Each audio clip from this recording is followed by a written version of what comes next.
Este es un documental por parte de la materia de Psicología Transcultural de la Universidad Autónoma de Baja California, donde presentamos la historia de Tijuana a través de los años. Tijuana es una ciudad fronteriza ubicada al norte de México, la cual cuenta con una población de aproximadamente 2.101.296 habitantes. Es la sexta ciudad más poblada de México y la más poblada del estado de Baja California. Tijuana es una ciudad cultural, comercial y de servicios, además de turística e industrial. Todo ello lo hace contar con un Producto Interno Bruto de 307,000 millones de pesos.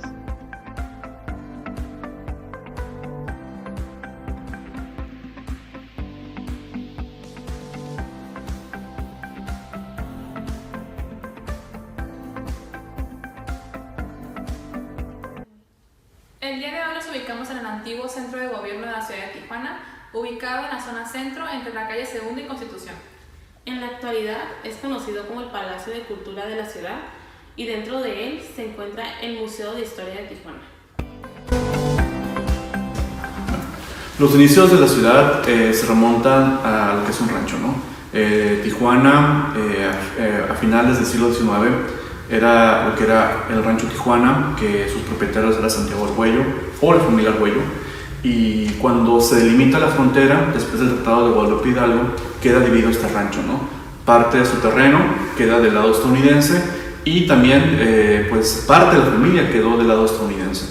Entonces, precisamente en California, en esas décadas, se viene lo que era la famosa fiebre del oro. Entonces prácticamente mucha gente que vivía en el otro extremo de Estados Unidos emigra hacia el estado de California o hacia el recién creado estado de California, y con la cuestión de lo que es la fiebre de oro, y por consiguiente la familia que quedó del lado estadounidense empieza a fraccionar el rancho para la venta y así venderle terrenos a las personas que empezaban a migrar, ¿no? Entonces, al ver este tipo de iniciativa que tuvieron los Argüello de Estados Unidos,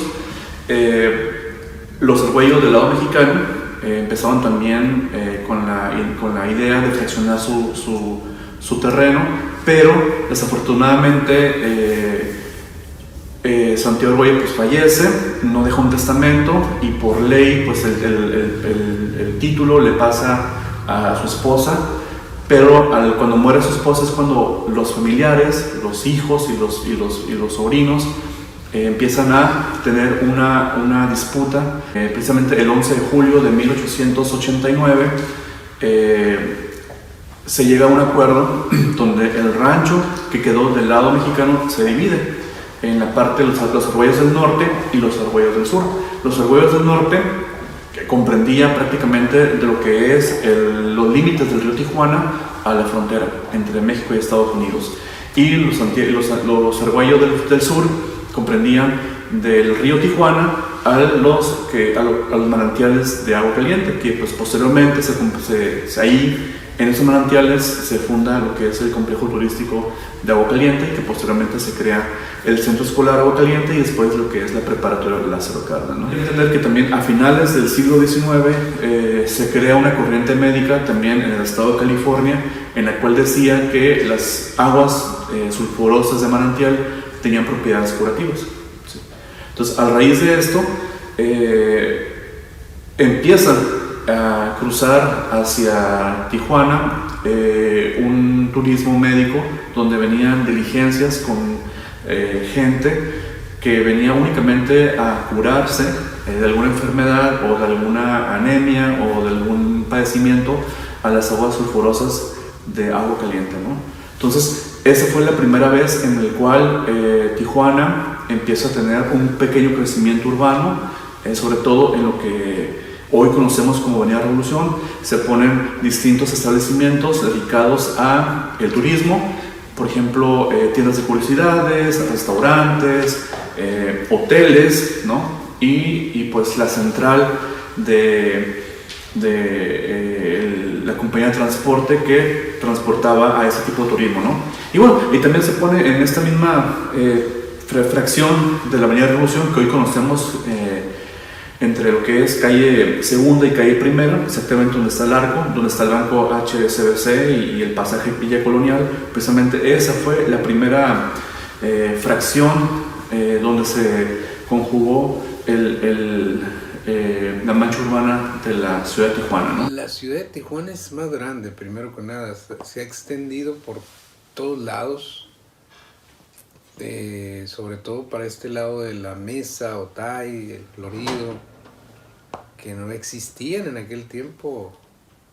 El Florido pues no existía, era cerro, todo lo que es ahora de este lado el este de la ciudad, Mariano Matamoros, pues toda esta área había puras rancherías, no había carreteras, no había calles más que veredas. Entonces ahora ha crecido en cuanto a población y en cuanto a estructura, o sea,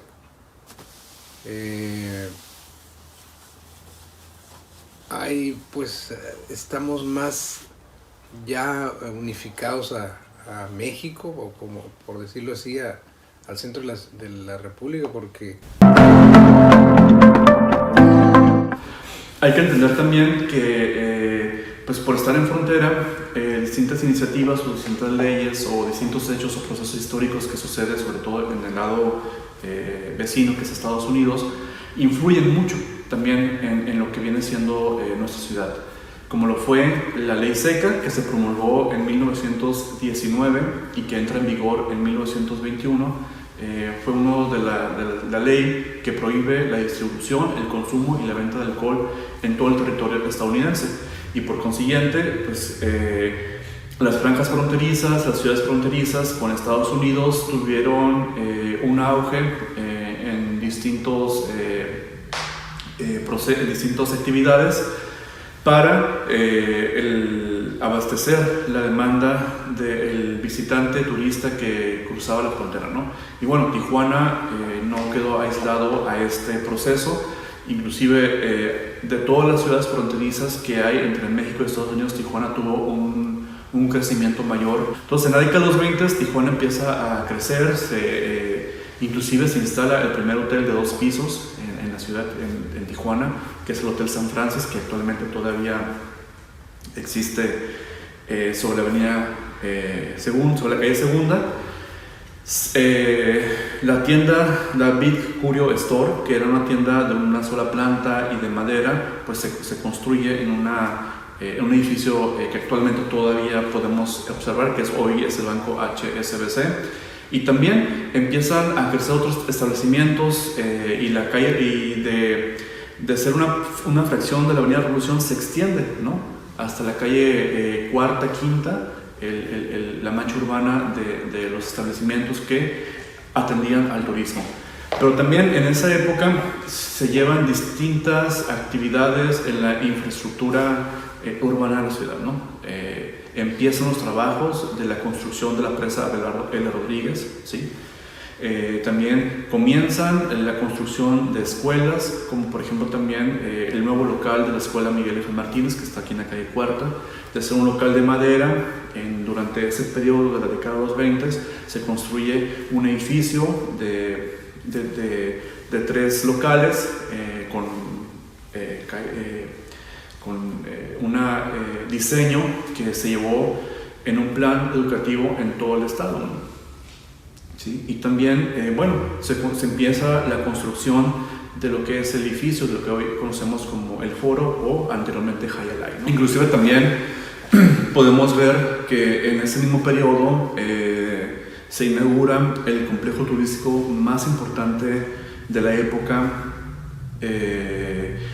no solamente en Tijuana, sino a nivel nacional y a nivel mundial, ¿no?, que es el complejo turístico de Agua Caliente, ¿no?, que todos los tijuanenses y no tijuanenses lo ubican, que comprendía por lo que era hotel, era un balneario, era también un área de bungalows, tenía campo de golf, un aeródromo, tenía su propia estación de radio y también pues, tenía lo que es el hipódromo, ¿no? Entonces todo el complejo turístico de Agua Caliente abarcaba lo que es el predio de lo que hoy la Lázaro Cárdenas, la ETI, ¿no?, la Poli,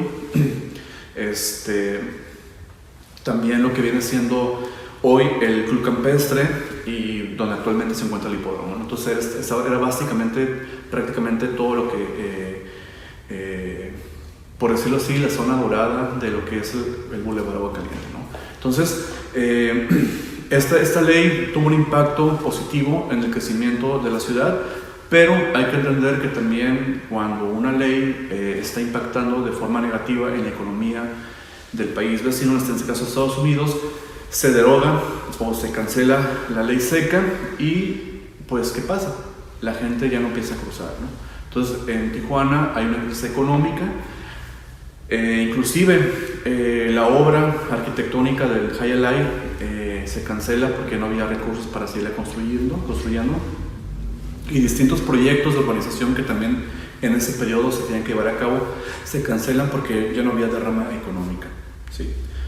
Pero no fue hasta la década de los 40 cuando precisamente entramos en lo que es ya una tercera etapa del crecimiento de la ciudad.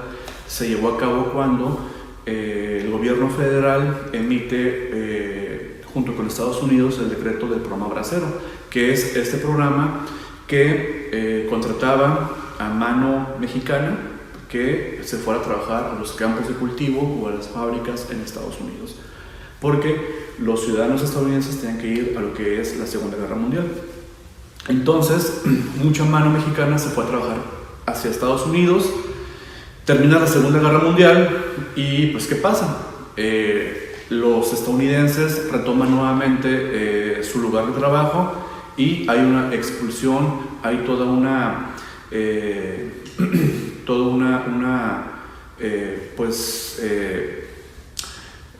toda la obra mexicana, todas las personas que se fueron a trabajar en Estados Unidos tienen que ser regresados a su país, ¿no?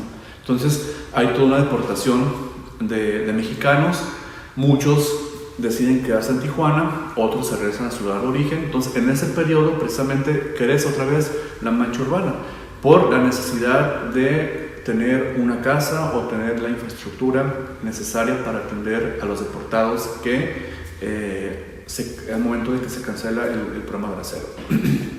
Y fue también que empiezan a crecer nuevas colonias en la ciudad, ¿no? Sobre todo colonias de origen. En el Aguacaliente, en el Aguacaliente, el Boulevard Aguacaliente, ese existía desde que yo recuerdo, nomás que había un lugar del hipódromo para allá, ya era terracería, ya no era pavimentación. Y lo más lejos que llegabas era a prácticamente donde terminaba Tijuana, por decirlo así, era hasta donde estaba la Clínica 27. Donde está la Clínica 27 había un motel que se llama Luna Park, creo. Y ahí había un lugar de recreo, como ranchería, era una ranchería prácticamente. Ibas con tu familia y había asadores, había árboles, ahí hacías tu carnita asada. Hasta ahí, ya el que llegaba a la presa, pues ya se salía casi de Tijuana, ¿no? Entonces, y la infraestructura de Tijuana prácticamente del hipódromo para acá, por el Boulevard Aguacaliente, hasta llegar a la Revolución, y nada más, ese era obviamente el centro, la Colonia Libertad, la Colonia Altamira, la Colonia Hidalgo, la Morelos, la México, y hasta ahí. La colonia, obviamente la Cacho, la Juárez, la Colonia Hipódromo, todo lo que está cerca del Boulevard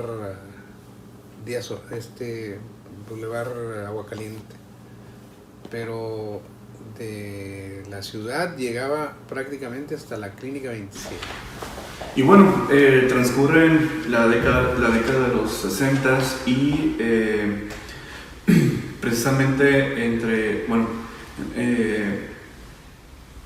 a nivel nacional se crea lo que viene siendo un programa que se llamó Programa Nacional Fronterizo, que era más que nada un programa en el cual el gobierno iba a atender a todas las ciudades fronterizas en la cuestión de urbanización, ¿no? Y es cuando en todas las ciudades fronterizas se instalan las famosas Puerto México, ¿no? Que era un edificio diseñado por el arquitecto Mario Pani, que fue uno de los arquitectos más importantes en la arquitectura en México. Pues diseña este tipo de puertas, que era la puerta que recibía al turista o al visitante del lado estadounidense hacia México, ¿no? Entonces se empiezan a llevar distintas iniciativas, inclusive este programa contemplaba también la urbanización de centros o espacios en las ciudades, ¿no?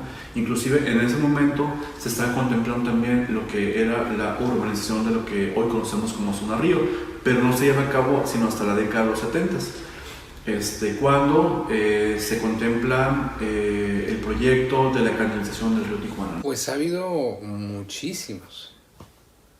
Uno muy principal y muy notorio es la canalización de la zona del río. Esa canalización fue hecha por el gobierno de Luis Echeverría Álvarez, donde hubo una primera etapa, una segunda etapa y una tercera etapa, que fue la que llegó hasta la presa Abelardo L. Rodríguez. Ese fue un cambio pues muy benigno para la ciudad, porque ahí se canalizaron todas las aguas. Cuando llovía había inundaciones tremendas en toda esa zona, había damnificados, era un desastre, era un río pues prácticamente. Entonces ya canalizado pues ayudó muchísimo, porque había puentes, se podía cruzar de un lado a otro de la ciudad. Y obviamente pues desaparecieron muchas casitas que había en aquel tiempo por ahí. Lo que te digo de las inundaciones ya no se dan como antes. Aquí, por ejemplo, yo vivo muy céntrico, yo vivo en la colonia Gabilondo. La colonia Gabilondo era una de las colonias que se inundaba totalmente.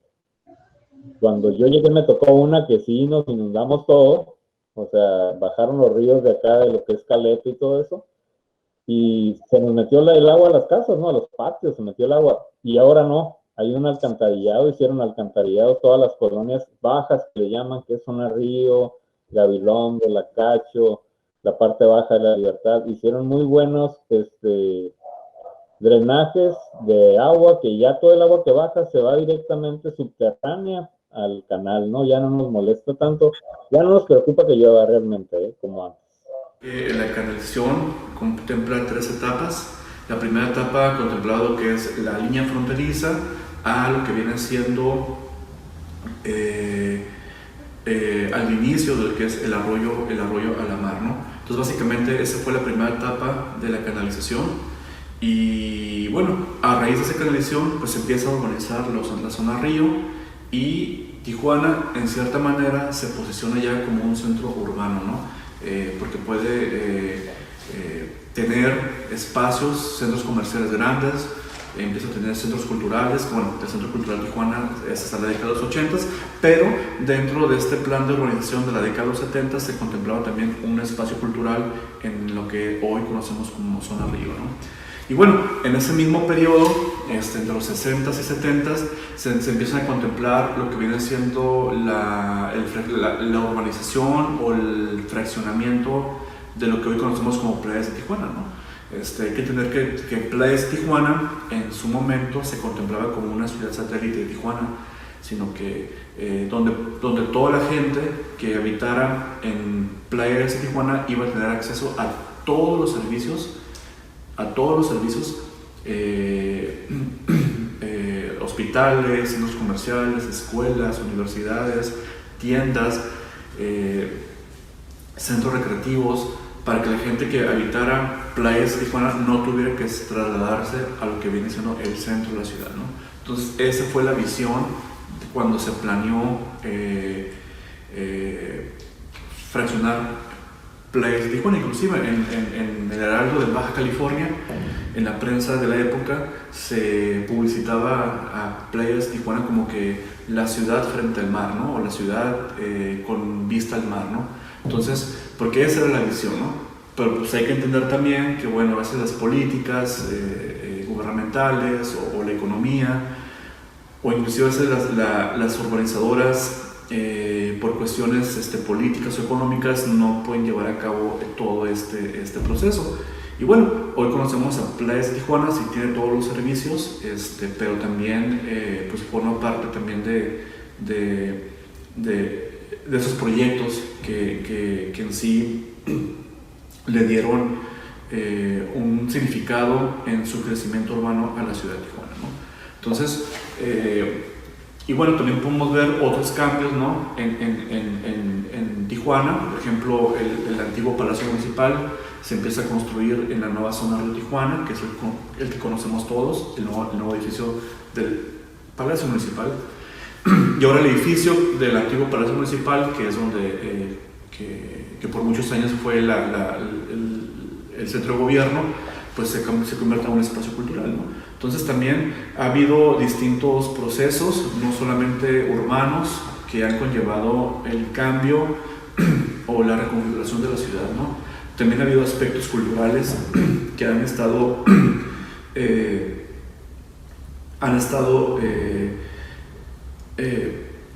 formado parte, ¿no?, de este crecimiento. Por ejemplo, si nos remontamos un poquito hacia atrás, en la década de los 20, cuando se da el boom de los visitantes que Tijuana atendía a raíz de la ley seca, se empiezan a crear también las primeras instituciones culturales, ¿no? Se crea un centro mutualista Zaragoza, que todavía existe, pero fue el centro o la agrupación cultural más importante por décadas que tuvo Tijuana, ¿no? Porque era una sociedad en la cual estaba conformada por gente de la comunidad, sí, gente empresaria, pero también tenían muchas actividades diseñadas para la comunidad de Tijuana, ¿no? Asistencia social, actividades culturales y sobre todo difundir el nacionalismo en la frontera. Entonces, todas esas instituciones que nacieron en la década de los 20, uno de sus principales objetivos era difundir el nacionalismo, porque también hay que entender que en ese momento en Tijuana, sobre todo en la década de los 20 y en los 30, inclusive todavía en la década de los 70, en Tijuana se consumía mucho y se pagaba en dólar, ¿no? O sea, el peso apenas entró ya en la década de los 80, ¿no? Con las distintas políticas gubernamentales a nivel federal, ¿no? Pero de los 70 hacia atrás todo era dólar, ¿no? Y inclusive toda la publicidad y sobre todo también todas las actividades eran encaminadas hacia un turismo estadounidense, porque pues bueno, se quedaron de cierta manera con esa visión de Tijuana, una ciudad turística que debe atender únicamente a extranjeros, ¿no? Y bueno, si nos regresamos ahora a la actualidad en este año, pues bueno, hay muchos aspectos que también han conformado a la ciudad, sobre todo aspectos que en los últimos 2-3 años, que es la migración, ¿no? La migración también ha sido un factor importante en el crecimiento urbano de Tijuana. Hay que entender también que, bueno, Tijuana en sí es una ciudad de migrantes y gracias a esta migración, Tijuana, de ser una ranchería, de ser un poblado, se crea una ciudad también, ¿no? Sí. No nada más el crecimiento se lo debemos al turismo o a las políticas locales, sino también a la migración, ¿no? A la migración. Y bueno, en el 2016, si no me equivoco en el año, es cuando se viene esta oleada, ¿no?, de migrantes de Haití, que con la idea de cruzar la frontera, pero bueno, se quedan en Tijuana. ¿Y qué es lo que sucede? Se integran a la comunidad, se integran a la cultura, se integran a la dinámica de la ciudad y nos sorprendieron, sinceramente nos sorprendieron. Empiezan a buscar una fuente de empleo, o si no, crean una fuente de empleo. Inclusive muchos continúan sus estudios y algunos egresan de la UABC, ¿no? Entonces yo creo que la migración es una parte importante para que Tijuana se siga caracterizando como una ciudad plural y multicultural. Se empezó a venir demasiada gente, por ejemplo, 1985, cuando el terremoto en la Ciudad de México, mucha gente se vino para acá. Es realmente demasiada gente, diría yo, que se vino a residir a Tijuana. Muchos quisieron irse a Estados Unidos, pero los que no pudieron se quedaron a vivir aquí y han hecho de Tijuana también su ciudad, como mucha gente que venimos del sur. Cuando empiezan a llegar a gente, se crea una necesidad de crecimiento. Por ejemplo, Tijuana se ha caracterizado porque viene mucha gente del exterior. Es poca la gente que es de aquí, Tijuana, en un principio. Ahorita ya pues, probablemente ya haya más, pero esa afluencia de gente que ha llegado con la ilusión a lo mejor de pasar a Estados Unidos o algunos de quedarse aquí, pues genera un cambio, genera un crecimiento natural, por decirlo así. Entre más población, pues hay más ingresos, hay más trabajos, hay más todo, ¿no? Entonces yo pienso que se debe al crecimiento de Tijuana, ha generado la evolución propia de la ciudad. Básicamente me acuerdo bien el año de 2007, la ciudad ha funcionado mejor, ¿eh? Realmente han bajado los índices de inseguridad y sobre todo hubo una administración pública aquí en Tijuana que